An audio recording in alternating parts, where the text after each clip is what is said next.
మరియు division ఇన్ఛార్జ్లు, కార్పొరేటర్లకు, mayor గారికి మరియు మున్సిపల్ కార్పొరేషన్ అధ్యక్షులు నరసింహరెడ్డి గారికి, ఇక్కడికి విచ్చేసిన ప్రతి ఒక్కరికి బోడుపల్ కాంగ్రెస్ పార్టీ తరఫున పేరు పేరున అందరికీ శుభాకాంక్షలు తెలియజేస్తూ, ఏదైతే రేవంత్ రెడ్డి గారు ఒక చారిత్రాత్మక నిర్ణయం తీసుకున్నారు.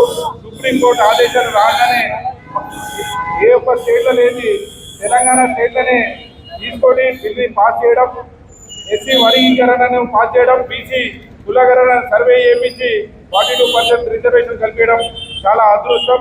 దానికి విచ్చేసిన ప్రతి ఒక్క కాంగ్రెస్ నాయకులకు పేరు పేరున నమస్కారాలు, ధన్యవాదాలు. శంకర్ మరి ఒకవైపు ఇది జరుగుతుంటే రెండో వైపు ఎస్సీల్లో ఉన్నటువంటి మాదిగలు మాకు అన్యాయం జరుగుతున్నది, ఒక వర్గానికే ఇవి చెందుతున్నాయి అని చెప్పి వారు అసంతృప్తితో ఈ ప్రభుత్వం మీద పోరాటం చేశారు. 30 సంవత్సరాలు 1994లో ప్రారంభమైనటువంటి ఉద్యమం ఇప్పటి వరకు కూడా నెరవేరలేదు. మొన్నటి వరకు కూడా 2001లో ప్రారంభమైనటువంటి తెలంగాణ ఉద్యమం 2014 సంవత్సరంలో సాకారమైంది, ముఖ్యమంత్రి కూడా అయింది. కానీ ఈ సమస్య పట్టించుకున్న నాదులు లేడు.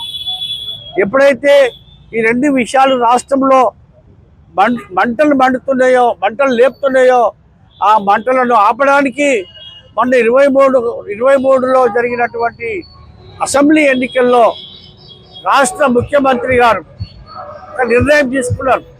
ఆనాడు ఉన్నటువంటి పిసిసి అధ్యక్షుడుగా, తర్వాత ఏఐసిసి అధ్యక్షుడు ఖర్గే గారు, రాహుల్ గాంధీ గారి ఆదేశాల మేరకు ఖచ్చితంగా మేము అధికారంలోకి వస్తే బీసీలకు 42%, ఎస్సీలకు మరి దామాష ప్రకారం రిజర్వేషన్ చేస్తామని చెప్పి ప్రకటించడం జరిగింది.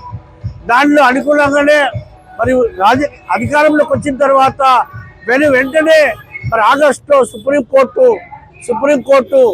జడ్జిమెంట్ ఇచ్చింది. ఏ రాష్ట్రాలలో అయితే ఇది అవసరం ఉండదో మీరు చేసుకోవచ్చు, ఆ ముఖ్యమంత్రులు చేసుకోవచ్చు అని చెప్పి.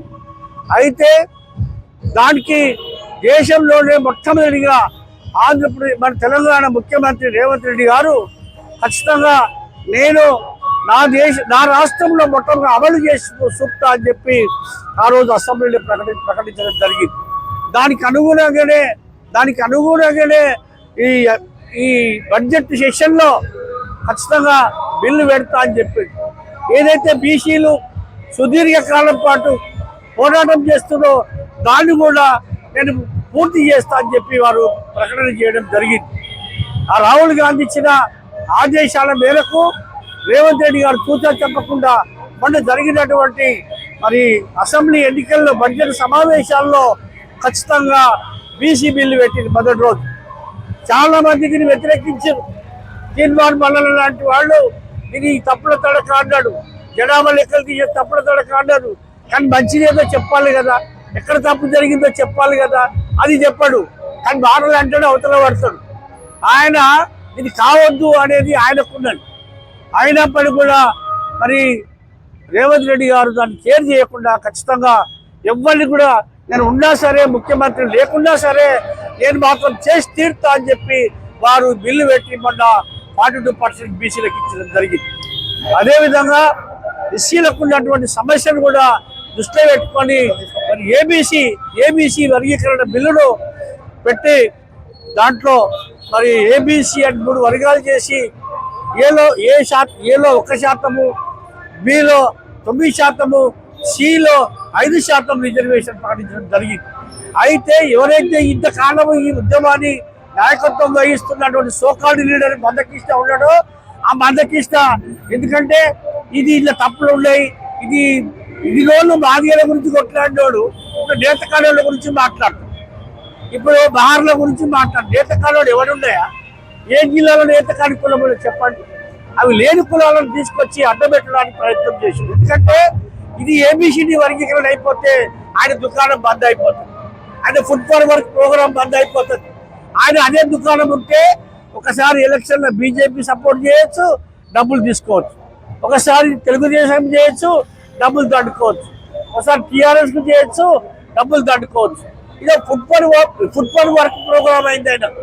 కాబట్టి ఇది కావద్దని శతవిధాల ప్రయత్నం చేసినప్పటికీ కూడా ముఖ్యమంత్రి గారు రాష్ట్ర ప్రభుత్వం ఖచ్చితమైన నిర్ణయం తీసుకొని మొన్న 42% బీసీ బిల్లు, నిన్న మరి ఎస్సీ బిల్లు కూడా మరి పాస్ చేయడం అనేది నిజంగా రేవంత్ రెడ్డి గారికి ఉన్న చిత్తశుద్ధిని మనం అర్థం చేసుకోవాలి. ఈరోజు తెలంగాణలో ఉన్నటువంటి ఎస్సీలు బీసీలన్నీ కూడా కాంగ్రెస్ పార్టీకి అండగా ఉంటుంది. రేవంత్ రెడ్డి గారి నాయకత్వంలో పనిచేస్తుంది. ఖచ్చితంగా మనం అందరూ కూడా వారికి ఏ ఎన్నికలు జరిగినా పూర్తిగా ఎస్సీలు బీసీలు అగ్రవర్ణాలు పేదలు అందరూ కూడా రేవంత్ రెడ్డి గారి నాయకత్వాన్ని మనం బలపరచాలి. రేవంత్ రెడ్డి గారిని మనం గెలిపించుకోవాలి. వారి నాయకత్వంలో అనేక సంక్షేమ పథకాలు మనకు ఇంకా రావాల్సి ఉన్నాయి. విద్యా ఉద్యోగ రంగాల్లో మనం సాధించుకోవాల్సినటువంటి విషయాలు ఉన్నాయి. తద్వారా మనము ఇప్పుడు అయిపోయింది, ఏబిసిడి వర్గీకరణ అయిపోయింది. ఇక మాలలో బాధికలు అంటే కుదరదు. అంతా కూడా ఐక్యంగా ఉండాల్సినటువంటి అవసరం ఉంది. మాలలో బాధికలు ఐక్య పోరాటాలు చేయాల్సినటువంటి అవసరం ఉంది. బీసీలను కలుపుకొని అన్ని కులాలు ఒక ఐక్యం మీద రావాల్సినటువంటి అవసరం ఉంది. మరి హక్కుల కోసం అందరూ కూడా కలిసి పనిచేయాల్సినటువంటి అవసరం ఉందని చెప్పి తెలియజేస్తూ, ఎవరైతే బీసీలను మరి తప్పుల తడకన్న వ్యక్తి మరి అనేక మరి కార్యక్రమాలు చేసిండు. ఒక యూట్యూబ్ ఛానల్ పెట్టుకొని అనేక మందిని తిట్టిండు. కేసీఆర్ని తిట్టిండు. వాళ్ళు కేసీఆర్నేమో బాతాల పోషెట్టు అన్నాడు, రామారావునేమో డ్రామారావు అన్నాడు, కవితక్కనేమో తైతక్క అన్నాడు. అట్లాంటి వ్యక్తి మరి నేను బీసీ మూవ్మెంట్ నడుపుతా అన్నాడు. 7200 మూవ్మెంట్ అన్నాడు. 7200 ఎక్కడ పోయిందో. తర్వాత మరి బీసీ మూవ్మెంట్ అన్నాడు మొన్నటి దాకా. ఇవాళ విడిచిపెట్టింది మళ్ళా కేసీఆర్ పంచన చేయలేదు. ఇలాంటి దొంగలను ఎవరు కూడా నమ్మొద్దని చెప్పి ఈ సందర్భంగా నేను తెలియజేస్తా ఉన్నాను. కాబట్టి ఎస్సీలు బీసీలు అగ్రవర్ణాలు అందరూ కలిసి కాంగ్రెస్ పార్టీకి అండగా ఉండి రేవంత్ రెడ్డి గారి నాయకత్వాన్ని బలపరుద్దామని చెప్పి ఈ సందర్భంగా తెలియజేస్తూ మరొక్కసారి రాష్ట్ర ప్రభుత్వానికి ముఖ్యమంత్రి గారికి ధన్యవాదాలు తెలియజేస్తూ